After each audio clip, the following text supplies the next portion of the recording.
시청자 여러분, 오늘은 조금 신비로운 이야기를 준비했습니다. 아직도 현역으로 활동하며 여러 차례의 변곡점을 정확히 짚어온 한 예언가가 있는데요. 그가 이번에는 시바이누의 엄청난 폭등 날짜에 대한 암시를 남겼다고 합니다. 먼저 이 예언가가 과거의 어떤 장면들을 정확히 포착했는지부터 말씀드리겠습니다. 초겨울 평일 밤, 가족이 내일 도시락 반찬을 준비하려고 부엌 정리를 하던 때였습니다. 가스레인지는 불꽃 모양이 가지런했고 계량기도 멀쩡. 싱크대 아래쪽은 건조했죠. 그런데 예언가는 이렇게 말했습니다. 불은 불꽃에서 자라지 않고 귓불에서 먼저 숨을 쉽니다. 노란 뱀의 귀에 흰 고리를 걸고 거울 거품으로 숨을 보십시오. 속삭임이 들리면 금의 목을 닫고 뱀의 껍질을 은빛으로 바꾸십시오. 말대로 가족은 급수 밸브 옆 가스 밸브와 고무호스 연결부에 얇은 휴지띠를 가볍게 감고 비눗물을 솔에 묻혀 조심스레 발랐습니다. 순간 휴지에 연필심만한 젖은 점이 조용히 번지더니 거품 표면에 쌀알만한 진주가 톡톡 올라왔습니다. 곧장 밸브를 잠그고 창문을 열어 환기한 뒤 고무호스를 스테인리스 피복 호스로 교체하고 클램프를 두 겹으로 조여 다시 비눗물 테스트를 했습니다. 이튿날 새벽, 단지 수압과 가스압이 출렁이는 시간에도 휴지는 마른 채였죠. 같은 라인 이웃집에서는 그 시각 가스 냄새로 대피 소동이 있었다는 소식이 돌았습니다. 그 순간을 겪은 집은 지금도 우연이라는 말을 쉽게 꺼내지 못합니다. 예언가의 주문대로 종이귀로 먼저 듣고 뱀의 껍질을 은빛으로 바꿔둔 덕분에 하룻밤 사이 큰 사고로 번질 수 있었던 위험을 문턱에서 꺾었다고 회상합니다. 또 하나의 적중 사례가 있습니다. 장보기를 마치고 돌아온 주말 오후, 식탁 위에 플라스틱 전기주전자를 잠깐 올려둔 채 인덕션 상판을 행주로 훑어닦던 순간이었습니다. 예언가는 이렇게 말했습니다. 검은 유리는 고양이 발끝에도 깨어납니다. 벼를 잠그고 빈자리엔 아무것도 올리지 마십시오. 유리의 혀가 깨어나기 전 물 한 방울로 대답을 들으십시오. 말대로 상판의 잠금을 먼저 걸고 냄비가 없는 화구 중앙에 물 한 방울을 떨어뜨려 오작동 여부를 확인했습니다. 그리고 플라스틱 주전자, 키친타월 종이 포장재를 상판에서 치웠죠. 그날 늦저녁, 집고양이가 상판을 밟으며 패널을 툭툭 건드렸고 평소라면 화구가 켜질 법한 상황이었지만 잠금 표시등만 깜빡일 뿐 발열은 일어나지 않았습니다. 다음 날 아침, 단지 공지에 실린 사진 한 장이 소름을 돋게 했습니다. 바로 위층에서 인덕션 위 종이 박스가 그을린 채 발견되었다는 안내문이었죠. 예언가의 주문대로 벼를 먼저 잠그고 빈자리를 비워둔 덕분에 순간의 부주의가 밤사이 화재로 번지는 일을 앞문에서 돌려 세웠다는 해석이 힘을 얻었습니다. 이처럼 상식 밖의 정확도를 여러 차례 보여준 이 예언가가 며칠 전 새롭게 한 가지를 언급했습니다. 물길이 다시 열린다. 작은 고리들이 연결되며 기다리던 파동이 오른다. 그리고 명확히 이름을 댔습니다. 시바이누. 당시 그는 사람 많은 자리에서 과장된 몸짓 없이 조용히 이 말을 남겼고 곁에 있던 사람들은 연결과 파동이라는 단어를 특히 또렷이 기억하고 있습니다. 이전 사례들처럼 은유적 언어를 사용했지만 대상만큼은 분명했습니다. 그의 전언을 그대로 옮기면 이렇습니다. 첫째, 먼 나라와 가까운 나라 사이의 돈이 더 적은 마찰로 움직이는 시점이 온다. 둘째, 종이에 새겨진 말들이 부드러워진다. 셋째, 세 번째 초승달이 지난 뒤 파동이 일어난다. 다소 시적인 이 세 문장을 현실 언어로 풀어보자면 이렇게 해석할 수 있겠습니다. 그는 늘 세 가지 힌트를 남기곤 했는데 첫 단서는 방향, 두 번째는 환경, 세 번째는 시간에 관한 것이었습니다. 이번에도 그 틀이 크게 다르지 않아 보입니다. 먼 나라와 가까운 나라의 돈이 더 적은 마찰로 움직인다.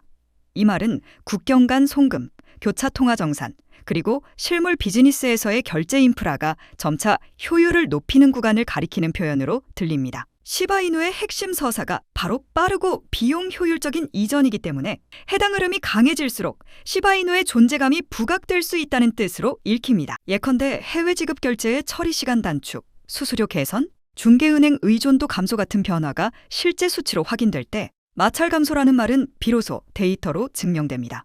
특히 중소금융기관이나 핀테크 기업의 도입 확산은 체감 변화를 가장 빠르게 보여주곤 합니다. 종이에 새겨진 말들이 부드러워진다. 이 말은 규정과 문서, 즉 정책 제도권 언어의 변화 가능성을 암시합니다. 표현이 완화되고 해석의 여지가 늘어날 때 시장은 불확실성 감소라는 하나의 신호를 읽습니다. 물론 제도 변화는 단정해서는 안 되며 실제 문서가 확인되어야 합니다만 예언가는 늘 이렇게 언어의 온도를 통해 타이밍을 가늠하곤 했습니다.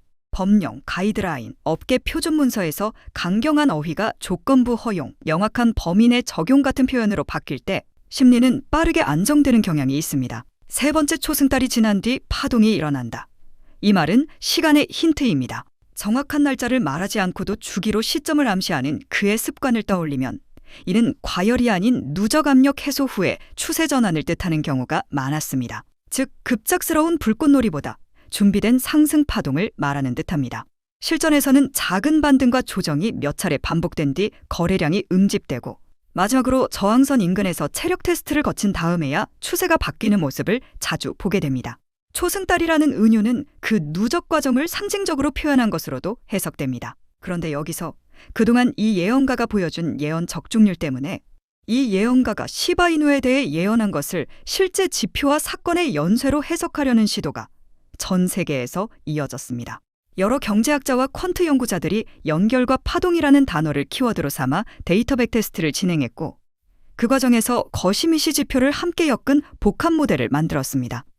국경 간 결제 처리 시간, 중개은행 의존도, 환전 스프레드 같은 마찰 지표에 더해 온체인 유입 유출, 대규모 주소의 이동 패턴, 오더북 심도와 스프레드 압축, 파생시장의 베이시스와 펀딩 레이트까지 한 화면에서 겹쳐보며 시점을 탐색한 겁니다. 여기에 정책 문서와 규제 발언을 문장 단위로 분해해 언어의 온도를 수치화하는 작업도 병행했는데 강경 어휘가 완화되는 구간과 변동성 축소가 겹친 뒤 유동성 공급 곡선이 급격히 기울어지는 순간에 첫 파동이 터지는 경향이 반복적으로 검출되었다고 합니다. 즉 여러 변수가 동시에 특정 임계값을 넘을 때 연결이 실무지표에서 가시화되고 그 직후 파동이 가격 탄력으로 표면화되는 패턴이 확인되었다는 겁니다. 약간 복잡하게 설명을 했지만 쉽게 말하자면 이 예언가가 예언한 시바이누의 폭등 시점을 소수의 경제학자들과 퀀트 연구자들이 아주 높은 신뢰도로 얻어냈다는 겁니다. 놀라운 점은 이 시바이누의 폭등 날짜와 시간대가 한동안 실명으로 공개되었다가 곧바로 비공개로 전환되었다는 사실인데요. 처음 공개되었을 때는 시바이누의 폭등 시작 날짜와 가격대 그리고 예상 목표가까지 적혀 있었지만 군중 심리를 자극할 수 있다는 우려로 인해 자료는 빠르게 내려갔습니다. 그런데 정말 다행히도 저는 그 당시에 이 예언가의 예언에 대해 흥미롭게 찾아보다가 운 좋게도 그 정보가 닫히기 직전에 시바이누 폭등 시점을 확인할 수 있었습니다. 그래서 오늘 그 시점을 우리 구독자분들과 나누려 합니다. 다만 영상이라는 공개된 공간에서 그대로 언급하는 것은 오해와 과열을 부를 수 있고 악용의 소지도 있어 신중해야겠죠. 그래서 저는 이걸 영상에 공개하기보다는 정말 필요하신 분들만 알아가실 수 있도록 하려고 하는데요. 제가 지금 화면에 제 개인 연락처를 띄워드릴 건데 화면에 보이는 제 연락처 010-3251-7782 이 번호로 구독자인데 시바이누 폭등 날짜 보내달라고 문자 주시면 제가 문자를 받자마자 제가 알게 된 시바이누의 폭등 시작 날짜와 가격대 그리고 예상 목표가까지 전부 보내드리도록 하겠습니다. 문자를 받게 되시면 시바이누 폭등 시작 날짜가 오기 전에 타이밍 맞춰 시바이누를 잘 매수하시기 바라겠고 되도록이면 받으신 정보들을 다른 사람들에게 유출하지 않아주시면 감사하겠습니다. 제가 어렵게 얻은 정보인데 우리 구독자분들만 사용하셨으면 해서입니다. 자, 그러면 오늘 영상은 여기서 마치도록 하겠습니다. 다음 영상에서도 더욱 재미있고 신비로운 이야기로 찾아뵙겠습니다. 감사합니다.